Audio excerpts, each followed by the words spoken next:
আরে না দাঁড়া, সাসকে দাঁড়া কইতেছি। তুই সাকুরার বাড়ি বোম ফাটাইস না, ওই পালোয়ানের মতো ঘুষি মারে, অনেক ব্যথা। কি তুই আমারে পালোয়ান কইলি? আরে না না, আমি তো তোরে আগেই কইছিলাম এটা করিস না। আরে না না সাকুরা, আমি বোম মারি নাই তো, ওই সাসকে মারছে। আরে ইয়ার আমার নাক। হ্যাঁ আমি স্বপ্ন দেখতেছিলাম। যাক বাবা, বাঁচা গেল যে এটা স্বপ্ন আছিল, না হলে তো এখন আমি মঙ্গল গ্রহে থাকতাম।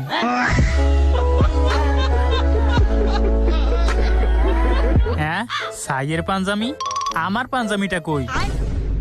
আরে এখানেও তো নাই, এইখানেও নাই। তার মানে সাইয়ের বাচ্চা, সাইয়ের বাচ্চা আজ তো তুই শেষ। নারুটো তুই উঠে গেছস, এখন তাড়াতাড়ি গোসল করে আয়, ঈদের নামাজ পড়তে যেতে হবে না?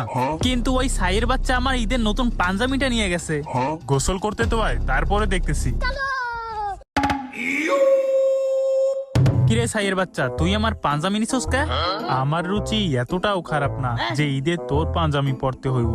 তুই নিজেই তো পরস বাচ্চা গো মতো একটা ছোট জামা, তাতে আবার মাইয়া গো মতো পেট দেখা যায়। তোর রুচি যে কিরকম তা সবাই ভালো করেই জানে।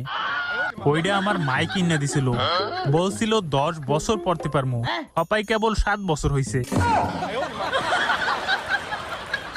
আর তুই ফ্যাশন সম্পর্কে কি বুঝোস? তোর তো ফ্যাশন সেন্সই নেই বেটা। শোনো বাচ্চারা, ঈদের খুশি পাঞ্জামিতে বা নতুন জামা কাপড়ে নয়, ঈদের মূল খুশি হলো সালামিতে। কি আমি ঠিক বলছি তো? 100% সত্যি।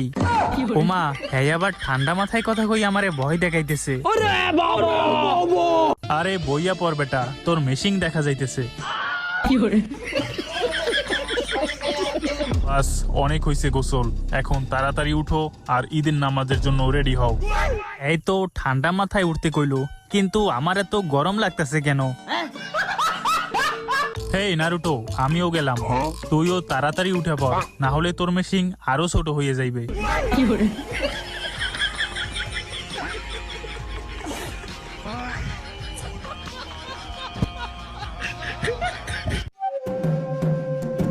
রমজান মাসটা শেষ হইতে না হইতেই ওরা লাইন মারা শুরু করে দিছে।